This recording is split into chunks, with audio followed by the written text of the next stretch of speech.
Dükkanı yerle bir etti komiserim. Camı çerçeveyi indirdi. Şikayetçiyim. Diyeceğim bir şey yok mu?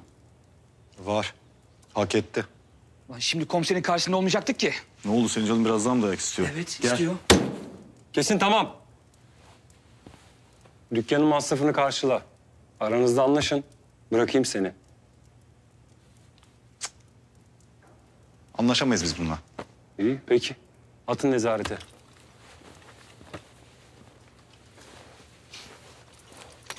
Kuruşuna kadar alacağım o parayı senden. Bana Herzl ve Karasoy'u getir. Yüz yüze mi görüşeceksin? Evet. Abdülhamit her şeyi bitirdi. İfşa mı oldu? Hayır. Petrol şirketlerini lağvetti. Mahmut Paşa. Onu da getirmemi ister misin? Mahmut tasmasını Abdülhamit'in eline verdi. Öldüreyim mi? Bir köpek vurduğun avı getirmiyorsa onu öldürmezsin.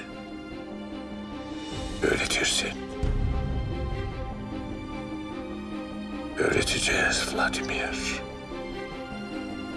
Ona asıl sahibinin kim olduğunu tekrar öğreteceğiz.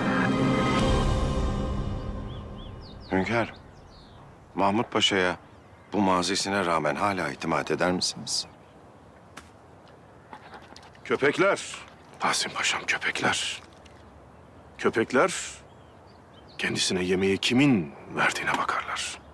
Yemini eksik etmezsen sana sadık olurlar. Fıtratlarıdır. Efe saraya kaçak girmiş. Gezerken yanıma geldi. Sevdirdi kendisini. Burada kaldı.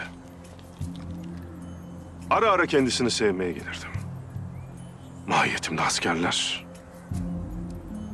Efe bir askeri her gördüğü vakit hırlar, ondan hoşlanmazdı. 3-4 derken aklıma düştü. O askerle alakalı tahkikat yaptırdım. Saraya suikast için girmiş bir ajan olduğu ortaya çıktı. Mahmut Paşa'dan muradınız nedir?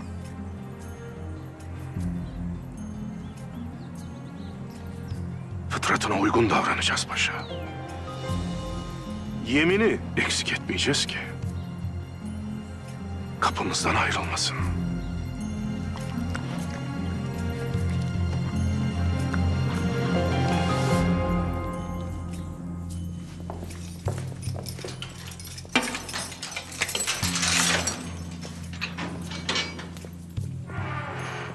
Paşam, kalk lan. Paşa geldi. Lüzum yok olur. Paşam ne işiniz var sizin burada? Bizim de nasibimizde varmış demek ki. Allah kurtarsın paşam. Buralar zordur. Hele ki senin gibi medrese umur görmüş birine daha zordur. Hayatın öyle ağır imtihanları var ki. Medresede öğrendiklerim suallerini cevaplamaya yetmedi. Bize de lazım gelen burasıymış demek ki.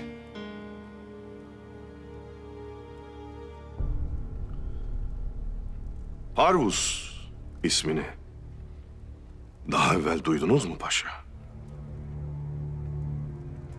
Duydum hünkârım.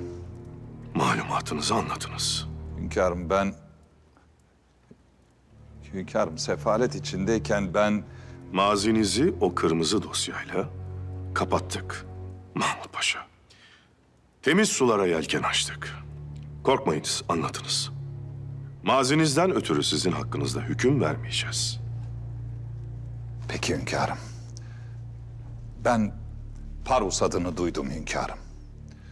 Bu Parvus sizin düşmanınız gibi görünse de aslında Osmanlı'nın düşmanıdır. Bugüne kadar Osmanlı'ya yapılan bütün hamlelerin arkasında bir şekilde bu Parvus vardır hünkârım. Ben han odalarında sefalet içerisinde kıvranırken bir davetiye aldım. Ben de davete icabet edip gittim.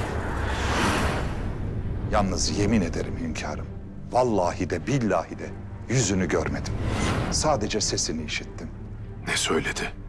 Hünkârım, bu Parvus Osmanlı'nın elindeki petrolü almaya çalışacağından, bunun için ölene kadar uğraşacağından söz etti. Lakin benim daha sonra kendisiyle herhangi bir temasım, dişe dokunur bir münasebetim olmadı. Ama tabii elbet bu elinden gelen bütün hamleleri yapmıştır. Parvus. Osmanlı'nın ve petrolün peşinde bir çakal. Aynen öyle hünkârım. Zannımca bu petrol meselesi için biz ne yaparsak yapalım, bu Parvus denen adamla sık sık karşı karşıya geleceğiz, uğraşacağız. İşte bu yüzden şirketleri feshettim. Hünkârım, peki bu petrolü korumak için bize bir emriniz, bir talimatınız var mı? Petrol arazilerini hazine-i hassaya almaktaki maksat budur paşa. Biz şimdi bu meselenin üzerine gittikçe onlar karşımıza dikilecekler. Daha büyük felaketler olacak. Biz o petrol kuyularını açamasak bile istikbalde devletin idarecileri hazine-i hassaya alarak koruduğumuz bu arazileri kullanacaklardır. İnşallah. İnşallah hünkârım, inşallah. Onların marifeti arkalarına milleti alıp bugün karşımıza çıkan 7 düvele karşı dik durmaları olacaktır. Yalnız hünkârım, affınıza mağruren ben bir şey daha söylemeden edemeyeceğim. Hünkârım, ben bu Gerfant Efendi'den de şüphelendim. Siz kararınızı söyleyince Gerfant Efendi'nin hareketlerini gördünüz. Bu Gerfant Efendi'ye karşı bir tedbir düşünür müsünüz? Düşündük bile Mahmut Paşa. Gerfant Efendi'nin kimliğinden emin olmak için ailesini getir diyoruz. Görelim bakalım. Bizim yıllarca mektuplaştığımız kişi bu Gerfant Efendi mi? Çok isabetli bir karar vermişsiniz hünkârım. Allah ömürler versin. Allah ömürler Mahmut versin. Paşa, paşalarla yapacağımız istişarede sizi de görmek isteriz. Öyle mi hünkârım? Derhal.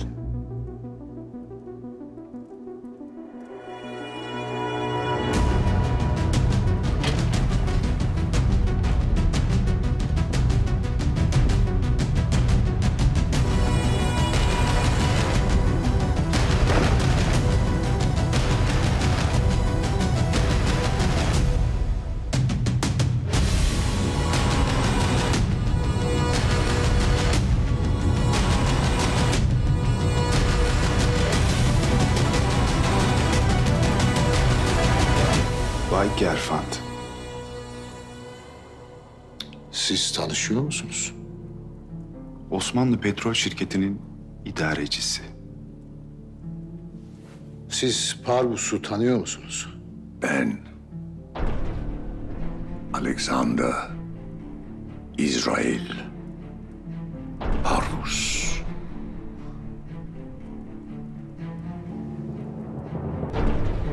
Biat edin.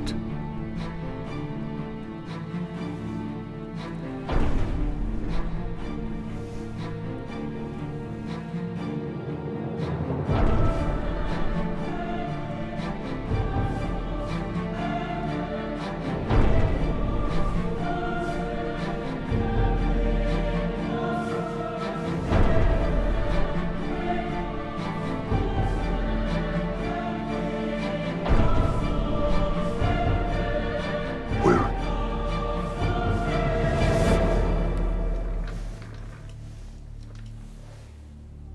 Size itimat ediyorum ve benimle tanışma şerefini bahşediyorum. Artık biraz daha güçlüsünüz. Bugüne kadar yaptıklarınızı takdir ediyorum. Lakin Abdülhamit yaptığımız hamleleri her defasında savurdu. Ama her hamle onu biraz daha yordu. Şimdi daha güçlü saldıracağız. Abdülhamid'e asla vazgeçmeyeceğimizi göstereceğiz. Ne yapmayı düşünüyorsunuz? Mahmut Paşa petrol hisselerini Bay Herzl'ın da yardımıyla İngilizlere sattı. Mesele değil. Biz bunu lehimize çevireceğiz. Sizden güzel bir haber yapmanızı istiyorum. Abdülhamid'in petrolü İngiliz şirketlere peşkeş çektiğini yazın. Milletin istikbalini elinden aldı. Halbuki millet o petrolün üzerinden yükselecekti. Bu da İngilizlere yapılan anlaşmanın vesikası. Yani petrol elinizden akıp gitti. Benim olanı benden kimse alamaz. Bay Smith bizim olanı yaptı. Hisseler bende. Yeter ki toprakları kaybetmeyelim. Ben gerekli haberleri yaparım. Abdülhamit onların geleceğini çalıyor. Bay Karasoda haberleri okuyan talebelere fısıldayacak. Talebeler buna mani olmak için harekete geçecektir, öyle değil mi? Elbette. Abdülhamid'in bizden aldığı sevgili Sara her yerde ve her zaman hazır olan Tanrı Yeruşalem için yas çekenler arasında bize de teselli versin. Amin. Acılarımızla daha güçlü olacağız. Abdülhamid'e karşı intikam arzumuz bizi diri tutacak. Hükümdarlığını başına yıkmaya yemin olsun. İstediklerinizi alacağınız yeni bir harp sahası açılıyor.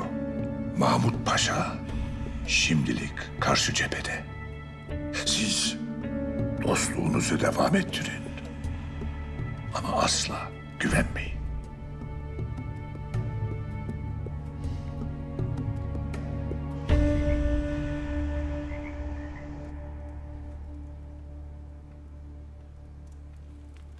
Jurnal raporları hünkâr.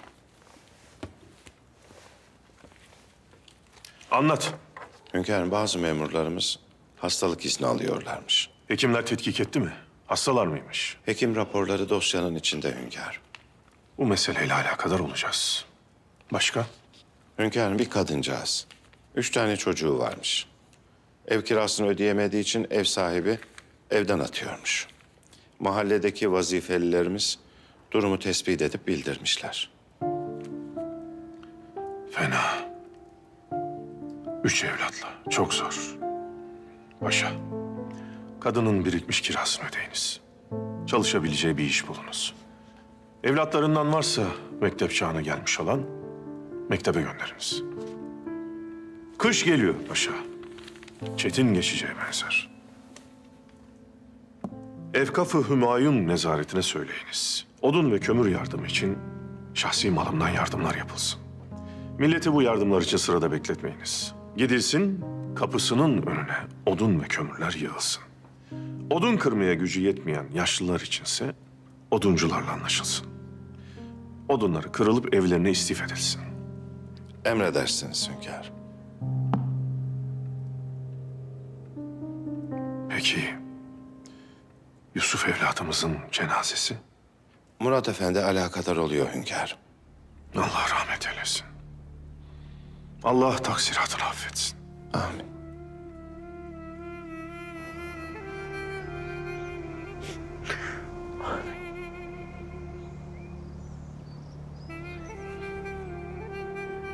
Zavallı Yusuf kardeşim. O benim hayatımı kurtardı. Lakin ben onu kurtaramadım. Takdir ilahi kardeşim. Takdir ilahi.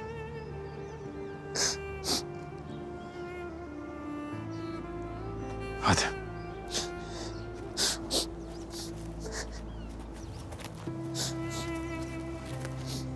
Yusuf abi.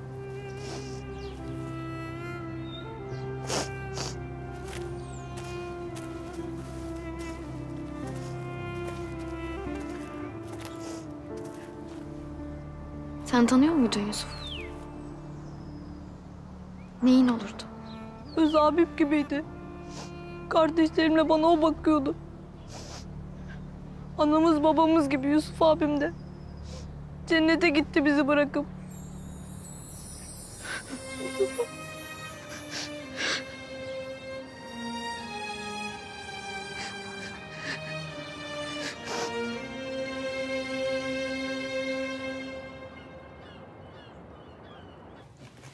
zaman gelir Fadıl Usta? Bilmece oyunu oynayacaktık. Birazdan gelir sultanım ama isterseniz ben de size bilmece sarabilirim. Sahi mi? Sorsana. Buldum. Bir filin 2 kardeşi varmış. Bilin bakalım bunlar kimmiş sultanım? Filin kardeşleri mi? Ormanlardaki hayvanlardan mı? Hayır sultanım. Bilmiyorum. Biri zencefil, diğeri karanfil sultanım. Hiç komik değil Behlül. Fadıl Usta burada olsaydı kepçeyle kovalardı seni. Behlül, seni gidi Behlül. Fadıl Usta bu sefer kesin kovacak beni. Ne diyeceğim şimdi ben ona? Annem hasta. Beni kovarsa nasıl bakarım ben ona? Ne yapacağım ben şimdi? Annenle mi yaşıyorsun? Evet. Birbirimizden başka hiç kimsemiz yok. Biz de öyleydik annemle. Latife! Gene mi bir şey kırdın kız? Ben ömrü hayatımda senin kadar sakat, beceriksiz bir kız görmedim ya. Yetti artık, yetti artık. Fadıl Usta o kırmadı. Ben kırdım, özür dilerim. İstemeden oldu. Hiç mühim değil. Firuze Kalfa, hiç mühim değil.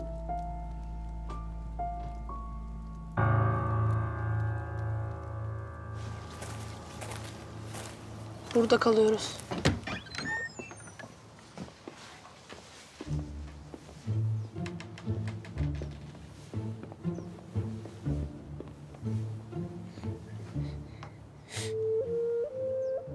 Bunlar da kardeşlerim benim.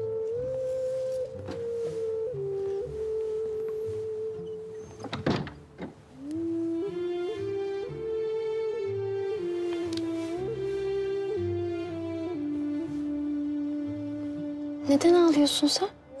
Yusuf abi bir daha gelmeyecekmiş. Abim de. Doğru mu?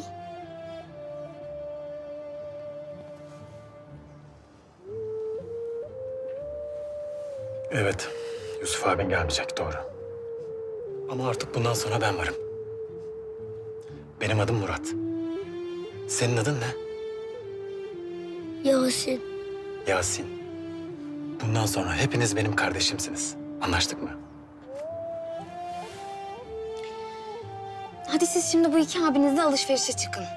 Canınız ne istiyorsa alın. Sonra da güzel bir sofra kurarız, karnımızı doyururuz. Hem yeni kıyafetler de alırsınız. Hı? Sen gelmeyecek misin? Yok ben gelmeyeyim. Çok iş var. Önce bir güzelce temizleyeceğim burayı. Sonra da yemek hazırlayacağım. Hadi o zaman biz kalkalım.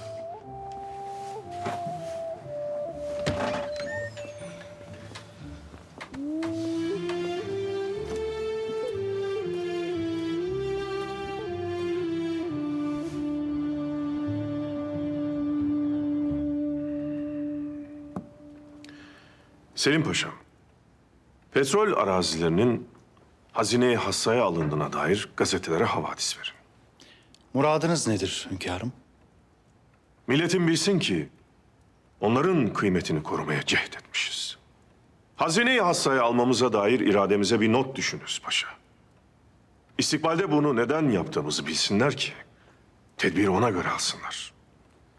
Ne buyurursunuz hünkârım? Yazın. Devletimize ve milletimize açılan çok cepheli bir savaşın içerisindeyiz. Milletimizin ikbali ve istikbali için başlatmış olduğumuz petrol hamlesinde muvaffak olamadık. Anladım ki bu işte ısrar edersek Allah muhafaza topraklarımızı kaybedebiliriz. Petrolü milletimizin uhdesine bıraktık. Gün gelecek Allah'ın inayeti ve torunlarımızın dirayetiyle milletimin hakkı olan petrol yine onların selameti için kullanılacak. Büyük devletlerin ve şirketlerin bu topraklardaki kirli emellerine mani olduk. Hazine-i hassaya almaktaki muradımız o topraklar gün gelir elden çıkar. Başka bir devlet kurulursa o toprakların bizim olduğunu bilsinler.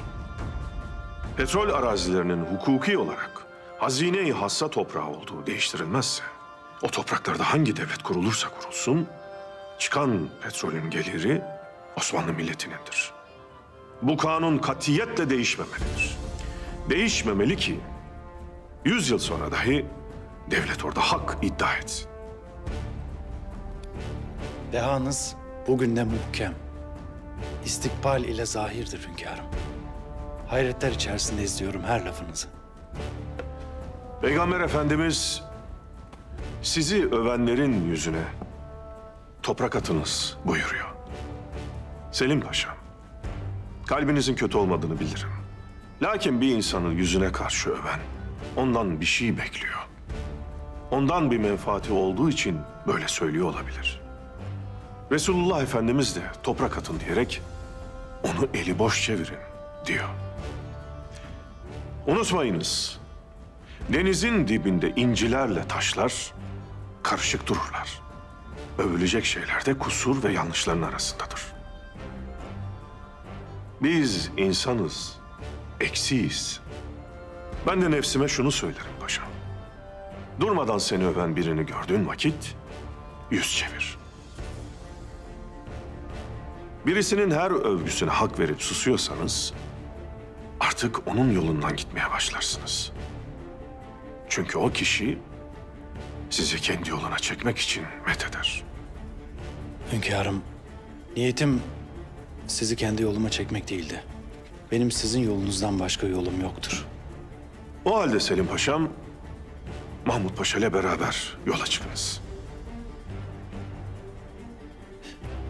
Hünkârım, benim için yoldaş yoldan evvel gelir. Lakin Mahmut Paşa ise benim için beraber yola çıkılacak dost değildir. Bağışlayınız. İşte böyle paşa. Bana açık açık fikirlerinizi söyleyiniz ki tuttuğumuz yol doğru olsun.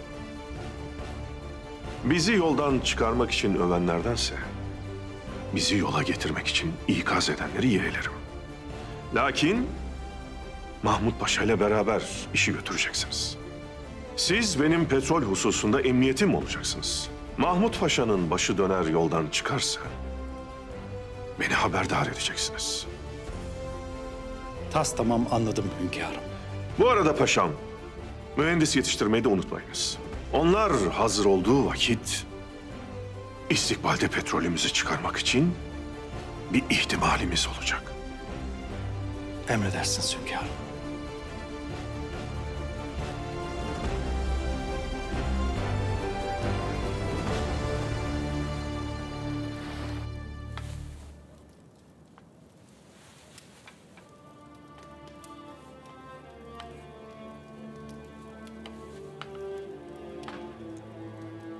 Çok lezzetli. Annemin yemekleri gibi. Afiyet olsun. Ben hep yaparım size artık. Bir sürü öksüz ve yetim çocuk var. Keşke hepsine bir şeyler yapabilsek. Hünkârımızla konuşalım. Ama muhakkak bir yol bulur. Haklısınız. Yarın gidip ilk iş konuşalım. Siz hünkârımızı tanıyor musunuz? Evet, tanıyoruz. Keşke ben de tanışabilseydim.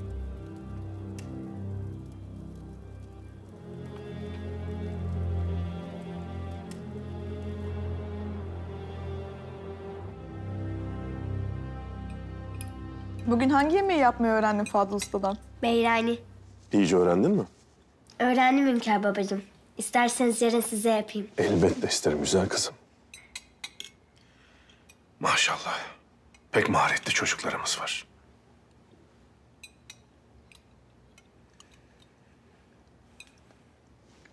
Abim nerede? Niye bizimle yemek yemiyor?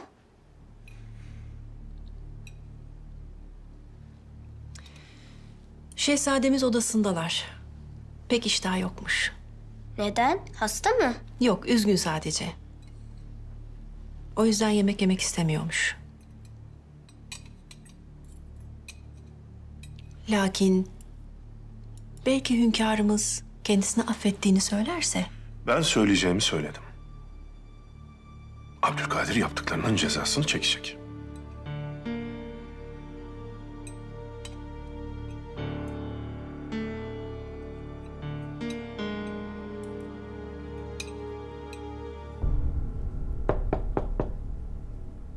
Gel. Şehzadem. Firuze. İyi ki geldin. Dört duvar arasında durmaktan çok sıkılmıştım. Bütün gün sizi göremeyince çok merak ettim. Lakin fazla kalamam. Şadiye Sultan yemeğini bitirmek üzeredir. Doğru. Yemek vakti.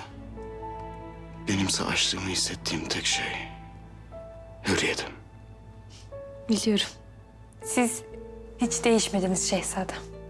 Küçükken bile saraydan kaçıp gitmeyi hayal ederdiniz hep. Doğru. Küçük oyuncak bir atım vardı. Bir bacağı kırık. Canlanıp beni buradan çok uzaklara götüreceğini düşünürdüm.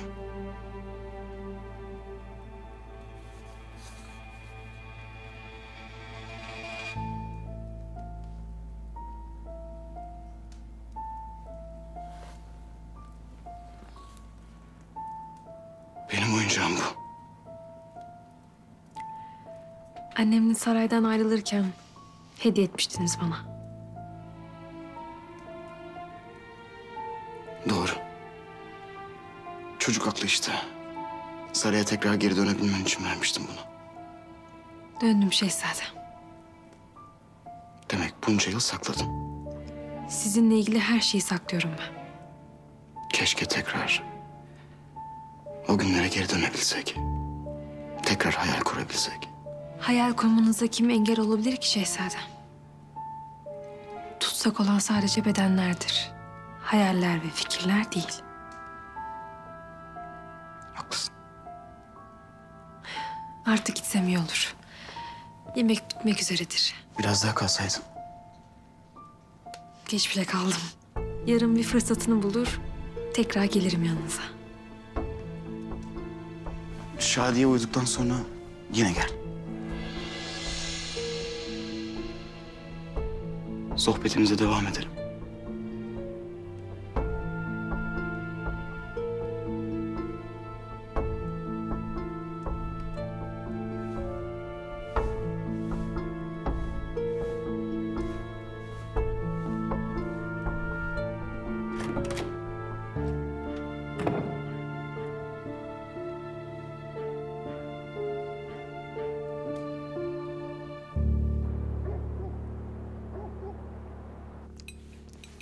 Yeter vallahi. Yani 3. but oldu, artık kanatlarım çıkacak. Sen de ne sofra hazırlamışsın öyle ya. Hem gözüm doydu, hem midem doydu. Afiyet olsun. Paşam benim. Sen yeter ki iyi ol. Ben tavuk pişirmeye de yemeye de razıyım. Seni ham. Sizin için çok endişelenmiştik Mahmut enişte. Gerek yoktu kızım, gerek yoktu. Yani şimdi benim hakkımda ayrı ayrı fikirler olsa da ben her daim devletime sadık bir insandım. Lakin hünkârımızın çok yakınında olup da devletini layıkıyla temsil edemeyenler de var. Sen Abdülkadir'den mi bahsediyorsun? Yok Seniham. Bu sefer abinin müstakbel damadından bahsediyorum. Kemalettin Paşa ile ilgili bir şey mi oldu? Kemalettin Paşa'yı nezarete atmışlar. Ne? Çarşıda bir tane tüccarla dalaşmış.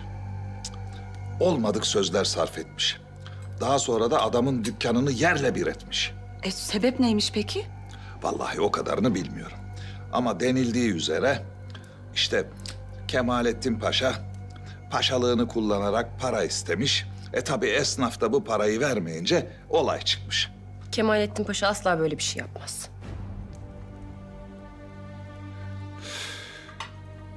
Duyan da Kemalettin Paşa'yı yakinen tanıyorsun sanacak. Nereden bilecek? Tabii nereden tanıyacak? Vallahi kızım, ben duyduğumu söylüyorum. Artık ötesini ben bilmem.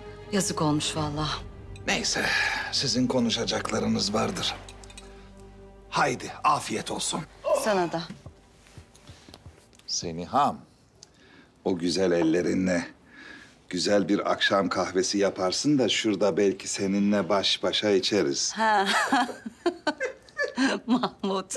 Yaparım tabii. Yapmaz mıyım? Merak etme sen. İnşallah, inşallah. Hadi afiyet olsun. Ben bir ellerimi yıkayayım. Seni ham. Demek Kemalettin'in planı buymuş. Kendini hapse attırmak. Böylece amcam nişanı kendi elleriyle bozacak. Bizim de önümüzde hiçbir engel kalmayacak. Birlikte olabileceğiz. Hadi afiyet olsun.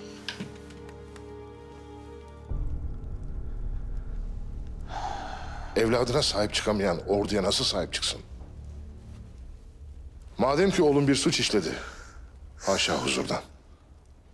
Benim hayırsız babalığımdandır. En büyük kabahatli benim.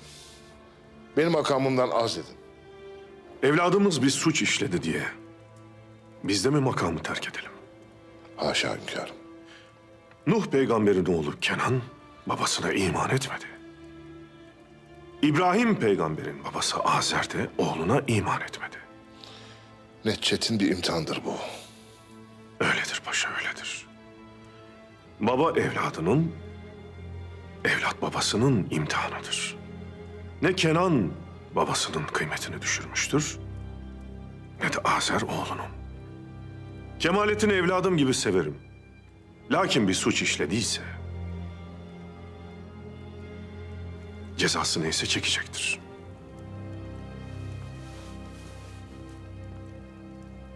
Kemalettin asla böyle bir şey yapmaz. Benim kadar sen de tanıyorsun onu. Tanıyorum kızım. Lakin öfkesine yenilmiş demek ki. Bu işin altında başka bir şey olmalı. Ne gibi? Bilmiyorum. Belki biri tuzak falan kurmuştur. Naimeciğim, böyle bir şey olsa Kemalettin oğlum söylemez mi? Basbayağı suçunu kabul etmiş. Babamın bir an evvel kurtarması lazım onu. Baban asla böyle bir şey yapmaz. Kendi öz evladı bile olsa herhangi bir ayrıcalık yapacağını sanmam. Babamla ben konuşacağım. Kemalettin için yalvaracağım. Naime. Sen babandan adalet düzenini bozmasını mı istiyorsun? Sen de Abdülkadir gibi ceza almak mı istiyorsun? Asla konuşmayacaksın babanla. Sen bu mevzuya karışmayacaksın. Ne olacak peki? Kemalettin'e ne olacak? Ya onu orada uzun süre tutarlarsa? Ya görevden ağzını isterlerse? Ya saraydan kovarlarsa? O zaman evliliğimiz ne olacak? Güzel kızım benim. Sen biraz dinlen şimdi. Ben Abdülkadir'in yanına gidiyorum.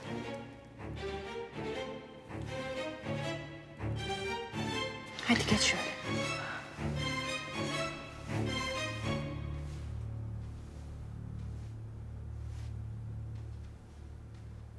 Şadiye Sultan öldükten sonra tekrar gel.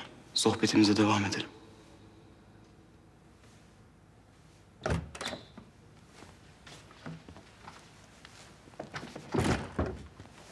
Firuze, beni çağırtmışsın. Evet Latife. Bugün eğer kabahatimi üstlenmeseydin Fadıl Usta beni kovabilirdi. Teşekkür edemedim sana. Teşekkür etmek için bir fırsatın var. Senden bir isteğim var. Tabii ki, nedir? Benim için birkaç saatliğine Şadiye Sultan'a bakar mısın?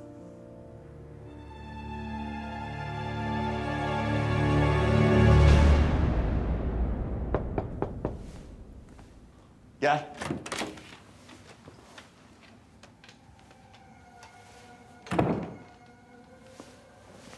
Gelmeyeceksin sanmıştım. Siz çağırırsınız da gelmez miyim şehzadem? Sana göstereceğim bir şey var.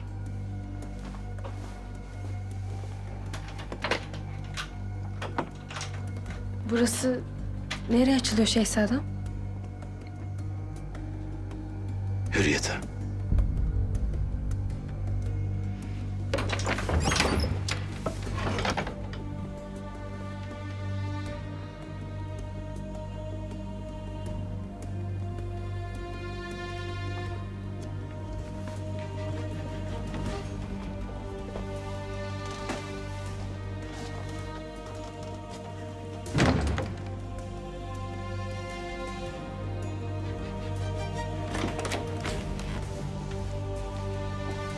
Abdülkadir, oğlum.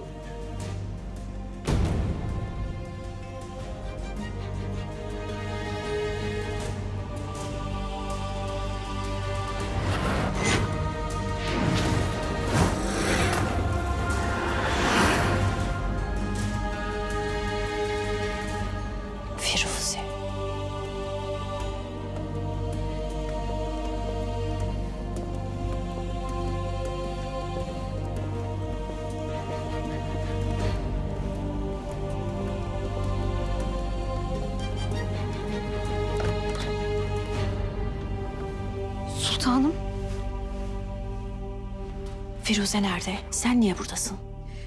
Sultanım bilmiyorum. Birazdan dönerim demişti.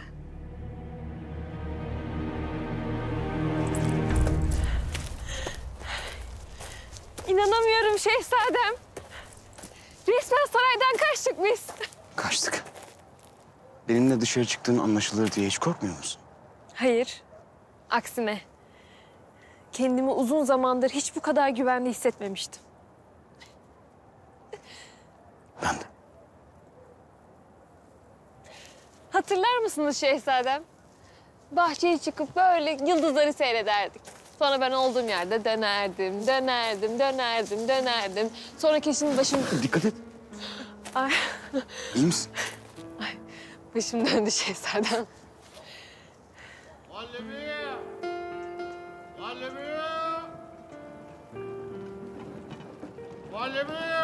Muhallebi yiyelim mi? Olur.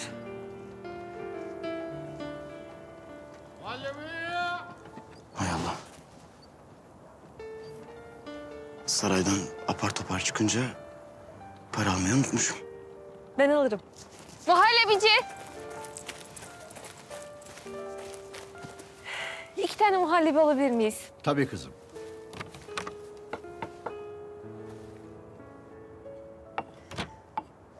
Para yerine bunu versem kabul edersiniz değil mi? Kızım çok kıymetli bu. Kalsın.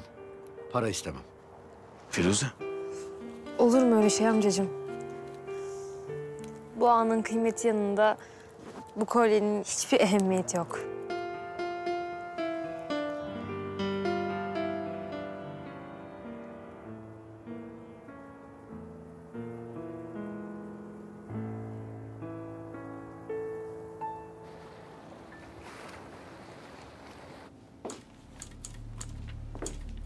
Bay Herzl, baskıya çıkacak gazetenin provası.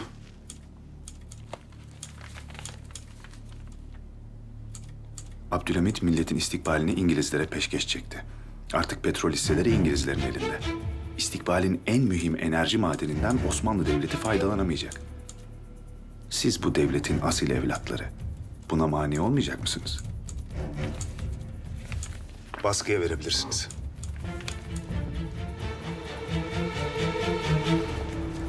Havadisi gördünüz mü? Görmez olaydık. Abdülhamit hem bizim hem devletin istikbalini 5 paraya satmış. Abdülhamit bu kadarını yapmaz. Ben daha bu gazetenin yalan haberini görmedim. Şimdi bak gör. Hiçbir hükümdar bunu yapacak kadar alçak olamaz. Nasıl hürriyetimizi gasp ediyorsa bizim olması gereken petrolü İngilizlere satmış.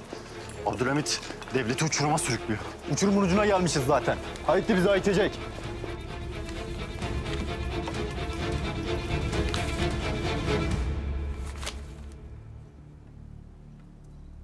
Sultan Abdülhamit Hazretleri petrol arazilerini İngilizlere peşkeş çekiyor.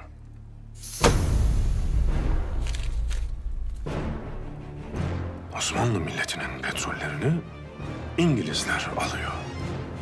Sultan Hazretleri istikbalin kıymeti petrolü İngilizlere verdi. Ne demek oluyor bu? Kim yaptırıyor bu havadisleri?